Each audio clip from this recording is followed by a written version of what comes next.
नमस्कार सभी दर्शकों को नववर्ष 2026 की हार्दिक शुभकामनाएं।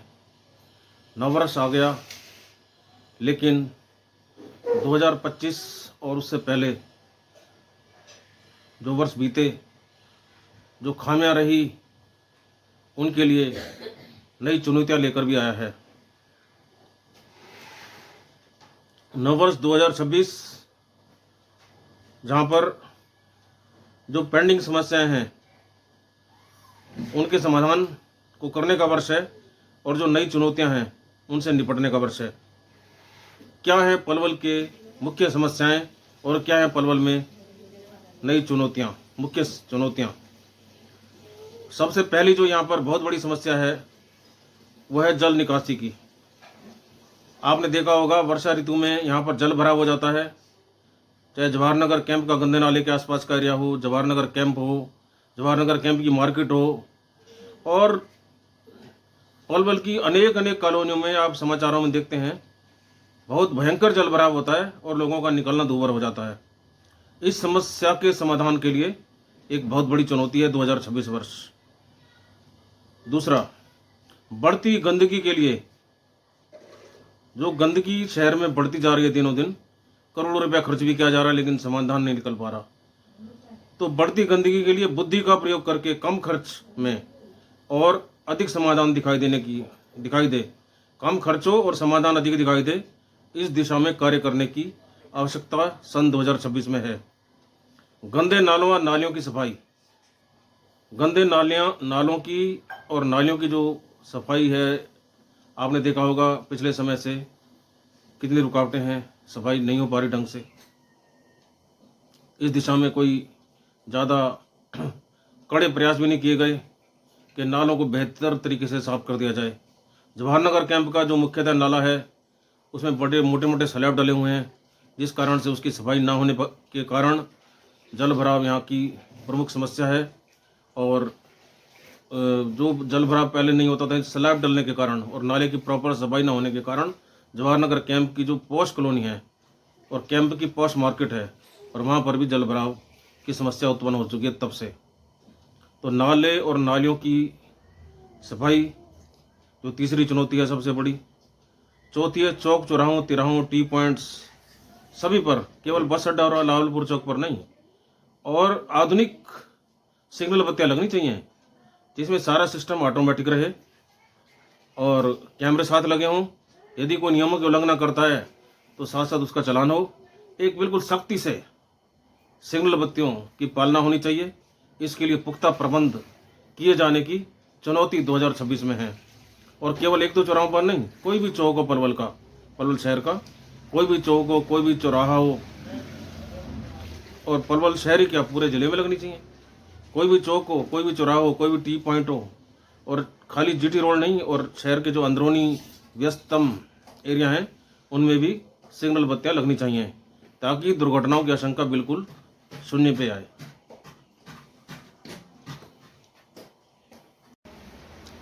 चौथी जो सबसे समस्या है, हम आपको उसका बता रहे हैं, सिग्नल बत्तियों की है। इनका पूरी तरह से समाधान होना चाहिए और हर एक चौक चौराहे, टी पॉइंट्स और अंदरूनी इलाकों पर सिग्नल बत्तियां आधुनिक तरीके से लगनी चाहिए।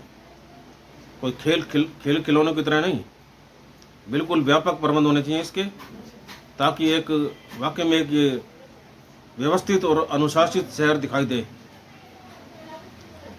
और जो पांचवी चुनौती है वो है एलिवेटेड पुल की लंबाई बढ़ाना और असावटा मोड़ और जवाहर नगर कैंप के लिए 2-3 नए अंडरपास बनवाकर यातायात को सुगम करना और रॉन्ग साइड ट्रैफिक को रुकवाना।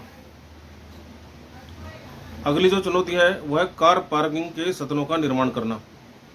कार पार्किंग के लिए पर्याप्त स्थल नहीं है पलवल में। आज हर जगह कारें ही कारें नजर आती हैं, हजारों की संख्या में कारें हैं, लेकिन पर्याप्त पार्किंग स्थल है नहीं।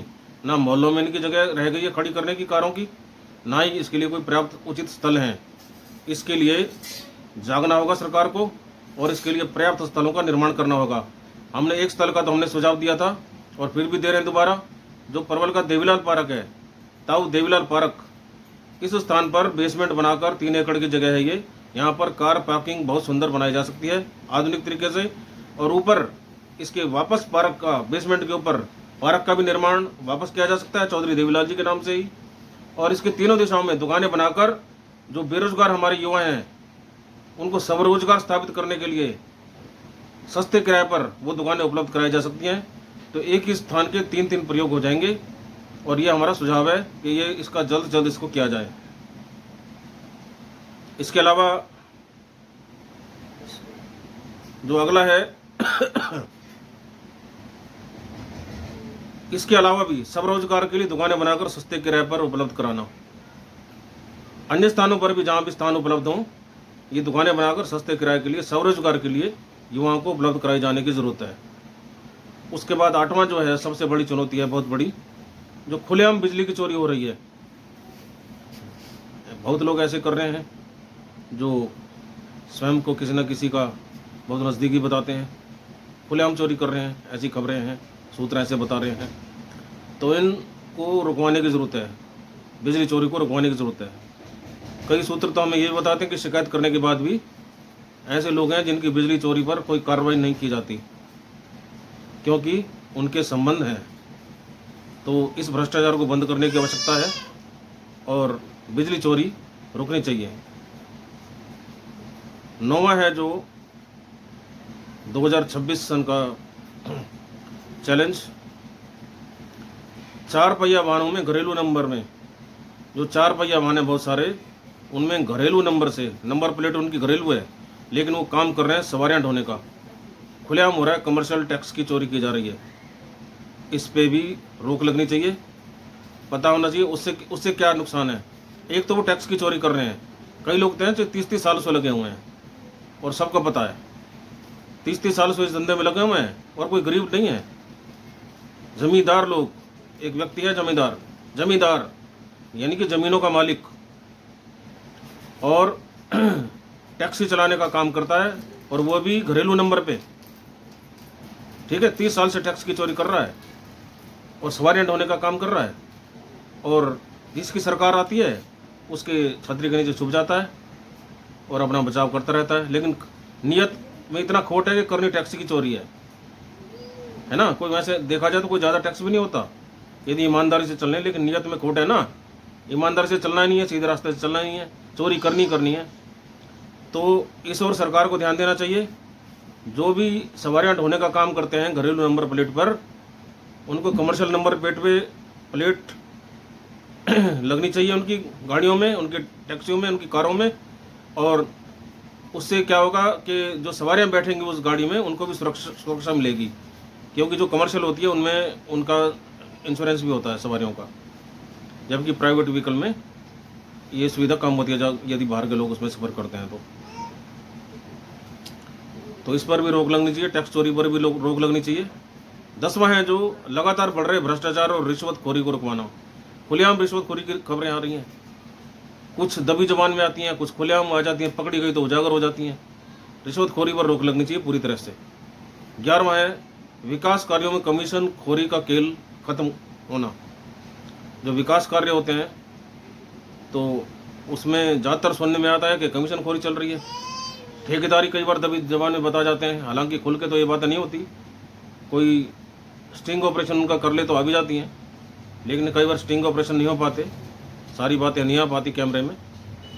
तो ये बातें समाज में लेकिन प्रचलित रहती हैं कि जो विकास कार्य हैं उसमें कमीशन खोरी का चलता है। और कई बार तो ऐसे भी सुनने में आता है कि बहुत बड़ा विकास कार्य होने के कागज़ों में रह जाता है वो, और लेकिन वो धरातल पर कुछ नहीं होता और बिल पास होकर सब फारिग हो जाता है। उसमें बहुत बड़ी मिलीभगत रहती है। हालांकि बीच में अभी हमारे केंद्रीय मंत्री कृष्णपाल गुर्जर जी आए थे पलवल में, तो उन्होंने कई बातों को नोटिस भी किया और वो इस तरह से कई चीज़ों में उन्होंने विजिलेंस जांच की भी आदेश जारी किए हैं। तो इस तरह का होता है ना, तभी तो केंद्रीय मंत्री ने इस तरह की जांच के आदेश किए हैं। उधर अभी जो हमारे कैबिनेट मिनिस्टर हैं हरियाणा सरकार में अनिल विज जी, अम्बाला के जो हैं, अम्बाला से, उन्होंने भी एक 1500 करोड़ रुपए का अभी जो श्रम विभाग में घोटाला पकड़ने की उनकी खबरें आई हैं 1500 करोड़ रुपए की। तो ये घोटाले ये बंद होने चाहिए ना। तो चोरी की मानसिकता क्यों है ये? आखिर क्यों पनप रही है चोरी की मानसिकता? किस वजह से पनप रही है चोरी की मानसिकता? चारों तरफ यही शोर है, देखो देखो देखो उधर भी चोर है। क्यों है ये? क्या इसीलिए देश आज़ाद हुआ था? क्या इसीलिए देश यही दिन देखने के लिए जो है हमारे जो वीर थे जिन्होंने देश को आज़ाद कराने के लिए फांसी के फंदे पर लटक गए थे, क्या इसी दिन देखने के लिए लटके थे क्या? चोर चोर का खेल खेलते रहे, रिश्वतखोरी, भ्रष्टाचार, शर्म आनी चाहिए, ये बंद होना चाहिए। इसके लिए बड़े पुख्ता प्रबंध किए जाने चाहिए। और जो बुद्धिजीवी लोग हैं ना, जिनके पास अगर कुछ बुद्धि है, तो इसके लिए बड़े प्रयोग करने की जरूरत है। रिश्वतखोरी बिल्कुल बंद होनी चाहिए, इसका समूल नाश होना चाहिए, भ्रष्टाचार जीरो होना चाहिए। डींगे पीटे जाती हैं, सुशासन, भ्रष्टाचार खत्म है नहीं धरातल पर कुछ भी। बहुत जोर से भ्रष्टाचार चल रहा है। और प्रॉपर्टी की खरीद फरोख्त में काले धन को ठिकाने लगाने का खेल बंद होना चाहिए। जो प्रॉपर्टी की खरीद फरोख्त होती है उसमें आपको पता है क्या खेल चल रहा है? खुल के बातें नहीं आती है, ना कोई रिकॉर्डिंग कराएगा अपनी। आपने कोई प्रॉपर्टी 2 करोड़ रुपए की खरीदी है या बेचने वाले ने 2 करोड़ की बेची है, जब उसकी रजिस्ट्री कराने जाएंगे तहसील में तो उसको क्या रेट बताया जाएगा? 2 करोड़ रुपए नहीं, उसको बताएंगे 50 लाख, 60 लाख, 40 लाख, 30 लाख, भाई इतने में हमारा सौदा हुआ है, और उस रेट की रजिस्ट्री करा लेंगे। और बाकी का जो लेन देन हुआ वो काला धन, काले धन में हुआ ना, वो ऑन द रिकॉर्ड तो वही हुआ ना जितना रेट बताया गया, जितना कागजों में लिखा गया, वो तो हुआ 1 नंबर में, व्हाइट मनी में। और बाकी जो लेन देन हुआ वो सारा काला धन। और एक तो वो काला धन हुआ, और जो रजिस्ट्री का जो राजस्व लगना था, जो स्टाम्प ड्यूटी लगनी थी, उसकी भी चोरी हो गई।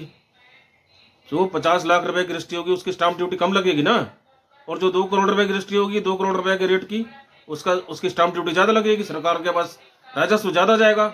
लेकिन उसकी भी चोरी की जा रही है खुलेआम, सब कर रहे हैं। अब कोई बताता कि नहीं, ना खरीदने वाला भी राजी हो जाता है, बेचने वाला भी राजी हो जाता है, करेगा कौन?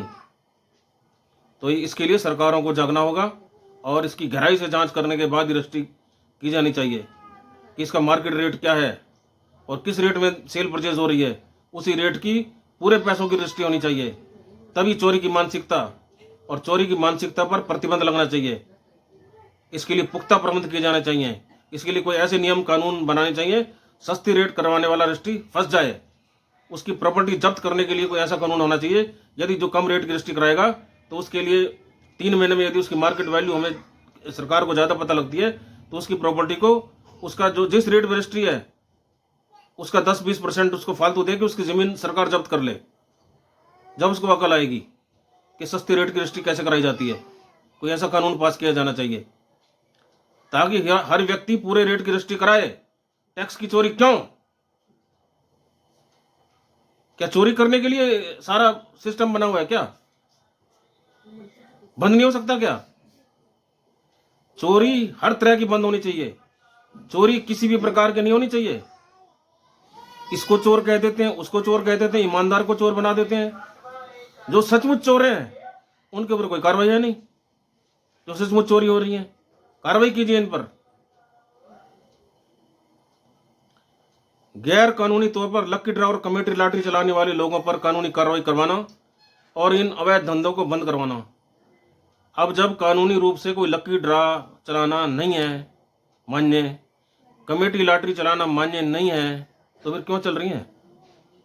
देखिए समाज में जाके 10-20 लोग इकट्ठे होते हैं, 50 लोग इकट्ठे होते हैं, और कई आपने खबरें भी सुनी होंगी, वो भाग गया, फलाना भाग गया, पैसा लेके वो भाग गया, उसके पास डाली हुई थी लोगों की लकी लॉटरी, उसके पास कमेटी डाली हुई थी, वो भाग गया। ऐसे बहुत खबरें आपने चर्चा सुनी होंगी।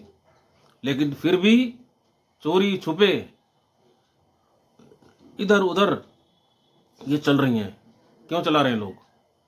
और क्यों लोग जो संचालक हैं उनके खिलाफ कार्रवाई की जानी चाहिए। और सरकार के जो नुमाइंदे हैं ना, उनकी नॉलेज में भी रहता है कि कौन लोग इस कार्य को कर रहे हैं।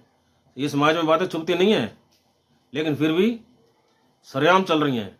उल्टा वो लोग अपना संरक्षण प्राप्त कर लेते हैं। भाई मैं तो फलाने नेता का जानकार हूँ, मेरे को तो कोई कुछ नहीं कहेगा, मेरे तो सपोर्ट है, मैं फ़ोन करवा दूंगा। इस तरह की मानसिकता है। चोरी तो करनी है, हर चीज़ में करनी है, कानून तोड़ने हैं, गैर कानूनी कार्य करने हैं और ईमानदार लोगों को चोर बोलना है, यह मानसिकता है। चोरी करने वालों के खिलाफ कुछ नहीं है और ईमानदारों को चीख चीख के चोर बोलना है। इस पे पूरा बंद होना चाहिए। मिलावटखोरी पर पूर्ण रूप से प्रतिबंध लगना चाहिए। खाद्य पदार्थों में मिलावट कर रहे हैं, बताओ, शर्म नहीं आती? पैसा कमाने के और चोरियां भी तो लोग कर रहे हैं, लेकिन तो बड़े धूर्त लोग हैं जो मिलावट खाद्य पदार्थों में कर रहे हैं। मनुष्य के जीवन से खिलवाड़ कर रहे हैं, पूरे मानव समाज के दुश्मन है ये। इनके खिलाफ तो बहुत सख्त कार्रवाई होनी चाहिए। फांसी का कानून पास होना चाहिए मिलावटखोरों के खिलाफ। जो मिलावट करे ना, साबित हो जाए इस बंदे ने मिलावट की है, इस फैक्ट्री में मिलावट हुई है, उसको तो सीधी फांसी की सजा दे देनी चाहिए, और वो भी शीघ्र वाली कोर्ट में, जिसमें शीघ्र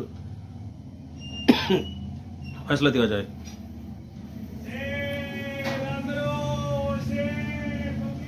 गैर कानूनी व बिना लाइसेंस के प्रॉपर्टी डीलिंग के कार्य पर रोक लगनी चाहिए। मिलावटखोरी पूरी तरह से बंद होनी चाहिए। अतिक्रमण पूरी तरह से हटने चाहिए। गैर कानूनी कार्यों में लिप्त लोगों को सामाजिक संगठनों से व राजनीतिक संगठनों से निष्कासित करवाना चाहिए। जो गैर कानूनी कार्यों में लिप्त है ना लोग, अलग अलग तरीके से, चाहे चोरी छिपे चाहे सीधे, जितने भी गैर कानूनी कार्यों में लिप्त हैं, उनको तो किसी सामाजिक संगठन से जुड़ा हुआ है तो उससे निष्कासित करने का कोई कानून बनना चाहिए, और किसी राजनीतिक संगठन से जुड़ा हुआ है उसको भी उससे निष्कासित होना ही चाहिए। उसको कोई अधिकार नहीं है ना समाज सेवा का, समाज सेवी कहलाने का, ना ही उसको नेता कहलाने का अधिकार है, यदि वो चोरी की मानसिकता रखता है तो। इसलिए देश आजाद नहीं हुआ था ये। इसलिए वीरों ने कुर्बानियां नहीं दी थी। फांसी के बंदे को चूम लिया था उन्होंने, लटक गए थे, वो भी किसी मां के लाल थे। ये दिन देखने के लिए आज उनकी आत्माएं क्या बोलती होंगी, क्या सोचती होंगी। इसलिए आजादी ली थी।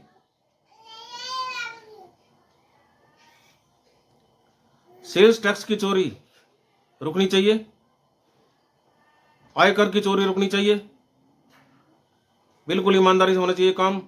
प्रॉपर्टी टैक्स की चोरी रुकनी चाहिए। घरेलू मीटर का कमर्शियल प्रयोग करके बिजली के कमर्शियल बिल की जो चोरी कर रहे हैं, घरेलू प्रॉपर्टी का कमर्शियल प्रयोग कर प्रॉपर्टी के कमर्शियल टैक्स की चोरी जो कर रहे हैं, इन पर रोक लगनी चाहिए।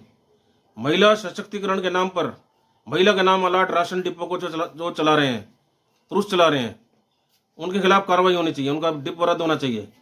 यदि महिला के नाम है तो महिला चलाए ना, पुरुष सिर्फ हेल्प कर सकता है उसकी थोड़ी बहुत। पूरा ही पुरुष कब्जा करके बैठा है, पूरा चला रहा है, डिपो महिला के नाम अलाट हुआ पड़ा है। ये कानून है क्या? कोई देखने वाला नहीं है, कोई उनको सर्च नहीं करता। बिना कानून सारे बने हुए हैं, लेकिन उनको फॉलो अप करने वाला कोई नहीं है।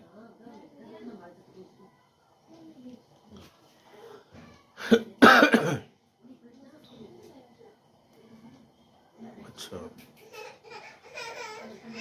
राशन डिपो पर गरीबों को राशन लेते वक्त दिन भर लाइनों में लगकर राशन लेने की प्रतीक्षा व अपमान सहने पर प्रतिबंध लगना चाहिए।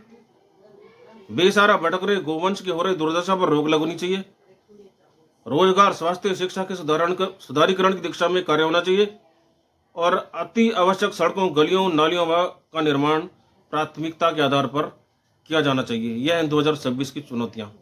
और जो नाली और जो सड़कों का निर्माण होता है ना, कोई कहीं टाइल लग रही है उखाड़ के, कहीं क्या हो रहा है, पहले वहाँ ये देख लेना चाहिए कि यहाँ पानी की निकासी है कि नहीं है। उस सड़क बनने से पहले पानी की निकासी का वहाँ पर इंतजाम होना चाहिए। ऐसे पैसे की बर्बादी ना हो।